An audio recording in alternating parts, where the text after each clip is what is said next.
Here, I learned that there's a whole lot more sex and drugs and violence and guns and all that type of stuff that goes on here in this Christian white school, kindergarten, 8th grade, including 2 years here before I got kicked out. Hey, tell me now, what's the deal? You cold, yeah, you know. Hey, shivering, blistering, whispering to me, your body been whispering. Like, you cold, yeah. My summers during my formidable years, I guess I call it, a lot of that time was spent. This is a watermelon stand where watermelons are sold, even roasted peanuts. My uncle, my great uncle, to be specific, had several watermelon stands.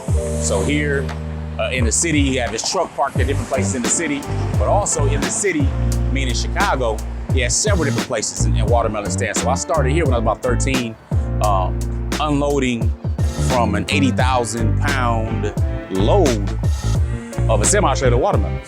So I had to get up on the truck, we'd get on, we'd throw the watermelons down, put them on a track, stack them all the way up for about 2 hours, and I get about 20 bucks. And I thought, yo, I'm getting paid.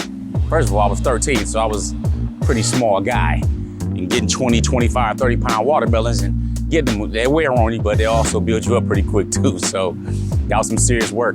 I know his son, Junior, my cousin, paid us a little bit more, so we were always more appreciative. But you know, my uncle wasn't known necessarily for his generosity. It is what it is. But I did learn a lot of lessons from him. Now, he was just one of several brothers. There were several that were in the watermelon business, whether it be Indiana, Illinois, here in Wisconsin. They all came from Mississippi. I'm not gonna share their whole story. Matter of fact, they did a documentary on PBS about it. But there was just a lot of stories I learned about entrepreneurship. I mean, in Chicago, I remember my uncle teaching me and telling me that he couldn't read or write until he was in his 30s, but he can count money. He saw me one time looking at some dope boyish car. They had a nice little Beamer and jewelry and a lot of different things. He said, you impressed by that boy? Because of course he called me boy. And I was like, I like it, it's nice. He pulled me to the side and, told me some stories about why he wears his diamond ring upside down and just shows the band on top because his wife gave it to him, my Aunt Marjorie. And, he's not showing off. And this is somebody who wore, red tank top, some jeans, straw hat, and be chewing on a toothpick, right? Here's what it is. And then, when we introduced him to Jordans, he actually gave him a try. He loved them, so any type of Jordans, he would wear those instead of his, work boots and stuff. And he taught us about cardboard cutouts before we knew about Dr. Scholl's. So it's very ingenuitive. Nevertheless, he told me that, he said, if I wanted to buy 5 Rolls Royces cash, I could do it. But there's no need to be flashy and flamboyant and be a target and all that kind of stuff. And that was somebody that really first put me on game about not needing this external validation, but also told me about the importance of making money and doing your own thing. He left Mississippi at about 21 years old, just with a watermelon truck, got up here, made stuff happen, and now, it's a 7-figure man owning lots of real estate and so on, and his own time and so on and so forth. But he really taught me the significance of entrepreneurship. He demonstrated it. He was a man that demonstrated it. Regardless of what other people would think or say about him, in this area of life, he really mastered the art of making money. And that was something that really inspired me. And he tried to teach a lot of other people. He take young brothers and help them the watermelon stand or clean up around here, give them different jobs and whatnot, even take us to Chicago. That was supposed to be a way for me to stay out of trouble my teenage years here locally in Milwaukee, and kind of got a little bit worse going out to Chi, really understanding and seeing what's going on with the dynamics out there. So in Chi, we were on 101st at Halsted. He has a watermelon stand right across the street from Gatlin's, which was a small place in the 90s. And then of course the GD, BD wars and so on that went down. And it is expanded now. They even do drive-through funerals right there. We were on 95th and Stony Island. We were on 83rd and 87th by the Dan Ryan. We were even out in Harvey and Markham on 159th Dixie Highway. So to the point where I was taking my own truck and I would go out and drive out and so on in my, 16, 17 years old when I got my driver's license. Definitely taught me a lot. It was very formidable and really planted the seeds of entrepreneurship and somebody actually doing the thing without needing the schooling and the other stuff. And he didn't downplay the schooling, but he worked with what he had and made things happen. So very impactful part of my life and just a little bit about where I'm from.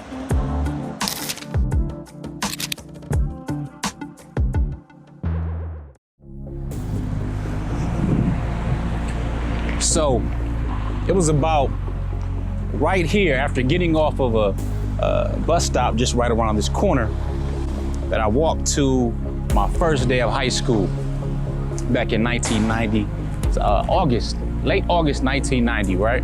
As you can see, there's now Starbucks and the Pick and Save. Of course, the Starbucks didn't even exist as a company back then. And the Pick and Save, there used to be a Kohl's food store. I was about, it'd be right here. Now the school has been updated, of course. I mean, it's been a few decades now. But I was about like right here, I believe. Yeah, about right here at Kohl's. And I remember this little black Ford Probe, a little sports car, pull up. Didn't really think about the car.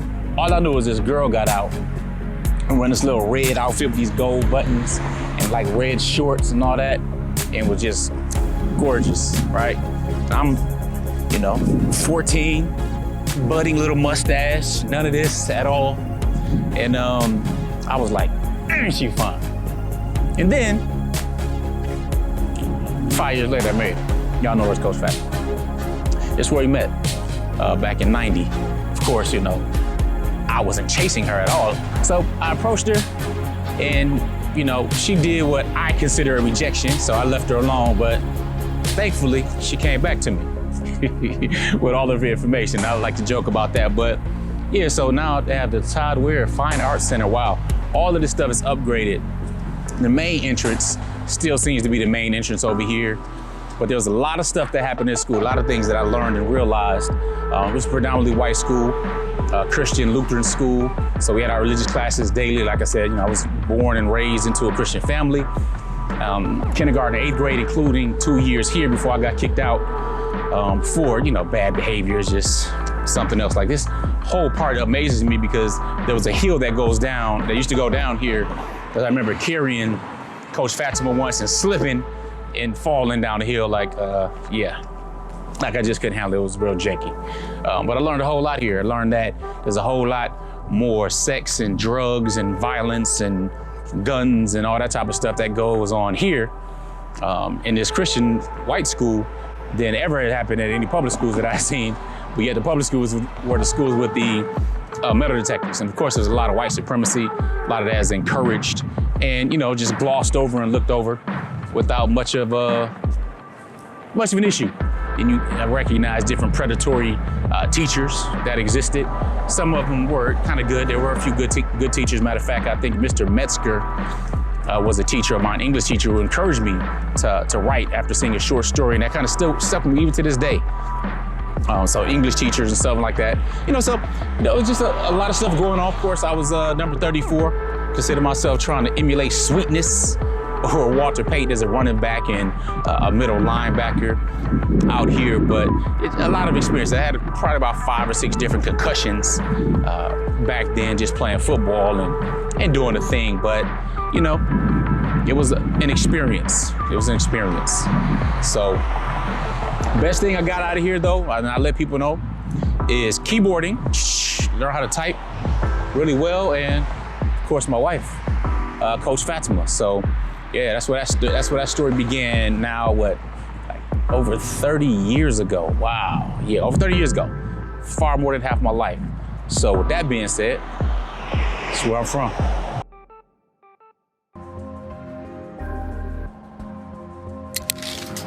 Though it may seem weird, because I only attended this school for about 2 weeks before I got kicked out, it actually had a pretty major impact on me for a couple different reasons.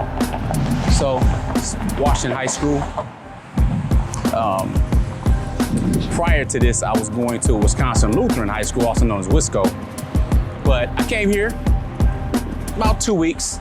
One of the most interesting things is that it took me to get to high school before I got my first black teacher, my first African-American teacher, or whatever you like to call him, Black American.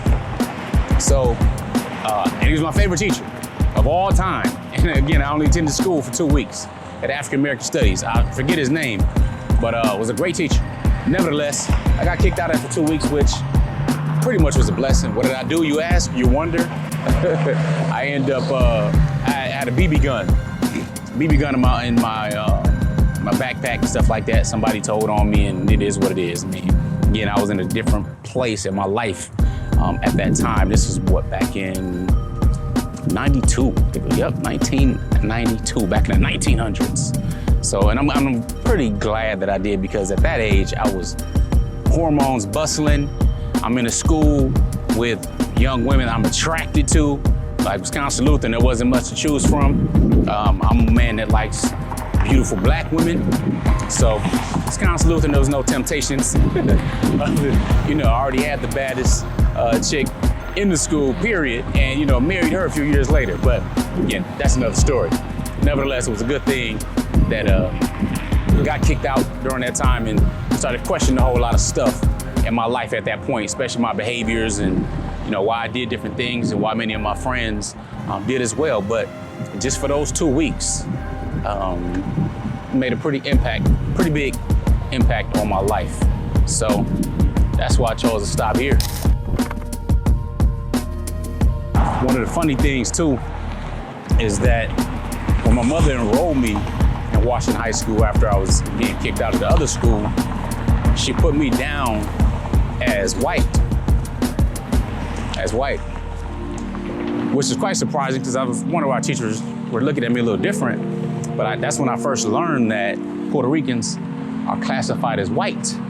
And many countries actually, where people of color and have melanated skin are considered white. No matter how dark you are, light you are, doesn't matter.